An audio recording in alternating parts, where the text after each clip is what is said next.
দোয়াতের পানিতে কঞ্চির কলম ডুবিয়ে তালপাতায় বর্ণমালা লিখছে শিশুরা। কারো হাতে বাঁশের কঞ্চি, সামনে মেলে ধরা তালপাতা। গভীর মনোযোগে কেউ লিখছে স্বরবর্ণ, কেউ ব্যঞ্জনবর্ণ, কেউ আবার কষছে শতকিয়া আর বানান। দৃশ্যটি দেখে মনে হতে পারে ফিরে গেছি বহু বছর আগের কোনো সময়ে, কিন্তু না, এটি বর্তমান সময়েরই চিত্র। মোবাইল, ট্যাব আর ডিজিটাল ডিভাইসের যুগেও বাগেরহাটের চিতলমারির প্রত্যন্ত দক্ষিণ ডুমুরিয়ায় চলছে তালপাতার পাঠশালা। অনেকে আছে চুলার কালি ব্যবহার করে কালি বানায়, আবার অনেকে আছে নারকেলের খোসা পোড়ায় তারপর কালি বানানো যায়। আর আমরা কলম বানাই টুনি কেটে সুন্দর করে সাইজ করে তারপর কলম বানাই। ঐতিহ্যবাহী এই শিক্ষা পদ্ধতি ধরে রাখতে 2005 সালে শিশু শিক্ষা নিকেতন নামে পাঠশালাটি গড়ে তোলেন 80 বছর বয়সী পণ্ডিত কালিদাস বিশ্বাস। শুরুতে নিজের বাড়িতে মাত্র 3 শিশুকে নিয়ে যাত্রা শুরু। সময়ের সঙ্গে শিক্ষার্থী বেড়েছে। এখন এই এক কক্ষের ছোট্ট পাঠশালায় নিয়মিত পাঠ নেয় 50 শিশু। প্রতিদিন দোয়াত, কঞ্চির কলম আর তালপাতা নিয়েই বসে ক্ষুদে শিক্ষার্থীরা। পাশে বসে তাদের হাত ধরে লেখা শেখান পণ্ডিত কালিদাস। শুধু লেখাপড়া নয়, শৃঙ্খলা আর নৈতিক শিক্ষাতেও গুরুত্ব দেন তিনি। প্রথমে সর্বর্ণ শিক্ষা দিই। এই আজকে আমি বসে লেখি বুঝাইছেন, উল্টোভাবে লিখেছি। শিও হওয়া দন্তিস মদ্রাসা কালীবসা ল রব এইভাবে লেখো, মাস্টার ঠিক করে ফটাফট করতে পারে। তার অক্ষর মনের ভিতরে উঠে গেছে। এই ছেলেকে আমি বানান দেবো। বানান ঠিক মতো শিক্ষা হয়ে গেলে ফালা লিখতে যাবো। ফালা যখন পুরো ফালার সাথে উপকরণ কষ্ট লেখাবে। এ যখন পালিয়ে গেছে শব্দ বানান করতে ফটাফট প্রাপ্তিছে। এই ফালা দিলে একটু বুঝি শত জ্ঞান আর অর্ডার দেবে।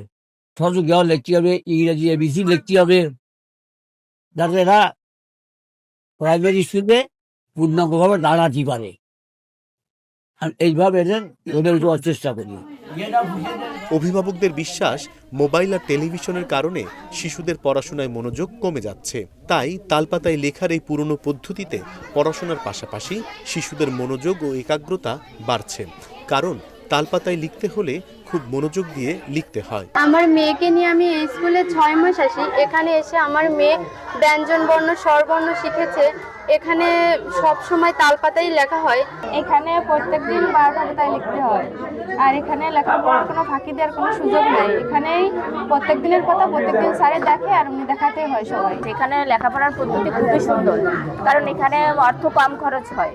এই জায়গায় আসে খুবই ভালো লেখাপড়াটা, যেহেতু আমাদের গ্রামের বাড়ির তালপাতায় লেখলে আমাদের খরচটা কম হয় লেখাপড়ার দিক দিয়ে। আর স্যারও খুবই ভালো আমাদের শিক্ষা দিচ্ছে বাচ্চাদের। কেউ তালপাতা রোদে শুকান, কেউ বাঁশ কেটে তৈরি করেন কঞ্চির কলম, যেন পুরো গ্রাম মিলে ধরে রেখেছে হারিয়ে যেতে বসা এক ঐতিহ্য। তবে ঐতিহ্যের এই পাঠশালার সংকটও কম নয়। গরমের সময় বিদ্যুতের অভাবে শিশুদের কষ্ট হয়। বর্ষার জোয়ারে কাদা পানি পেরিয়ে বাড়ি ফিরতে হয়। রয়েছে অবকাঠামোগত নানা সীমাবদ্ধতাও। তারপরও পাঠশালাটি টিকিয়ে রাখতে একজোট এলাকাবাসী। তাদের প্রত্যাশা, সরকারি পৃষ্ঠপোষকতায় অবকাঠামোগত উন্নয়নের পাশাপাশি সংরক্ষণ করা হবে এই ব্যতিক্রমী শিক্ষা পদ্ধতি। ছেলেরে নিয়ে আসতাম সৌরভরে, সে বড় স্কুল চলে গেছে। এবার মেয়েরে নিয়ে আসছি, বর্ষাকালে মাঠ তলায় যায়, যদি উপরে তাদের দেখতো বাচ্চাদের সুবিধা হতো খুব। ডিজিটাল যুগে যখন এক ক্লিকেই শেখা যায় বর্ণমালা, তখনও তালপাতার উপর কঞ্চির কলমে আঁকা হচ্ছে অ, আ, ক, খ। প্রযুক্তির ভিড়ে হারিয়ে না গিয়ে পুরনো এই পাঠশালা যেন মনে করিয়ে দিচ্ছে শিক্ষার সঙ্গে ঐতিহ্যের বন্ধনও হতে পারে গভীর।